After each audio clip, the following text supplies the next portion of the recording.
sa inyo at bigyan niya kayo ng mabuting kalagayan. Ama naming banal, kami po'y nagpapasalamat sapagkat kayo po ang pinagmulan ng buhay.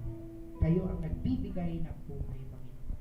Sa umagang ito, nagpapasalamat kami, Panginoon, sa mga anak mong ito. Kami po'y nakikigalap sa karagdagang taon ng kanilang buhay. Thank you for giving them, O God, another year na kanilang buhay. You have been faithful to them, Lord. And I pray, I bless them in the name of Jesus.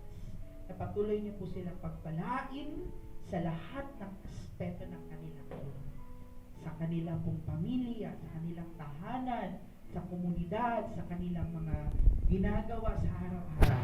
Naway pagpalain mo sila, O Diyos. At hinihiling ko, Panginoon, sila ay maging pagpapala, Panginoon, para sa iba.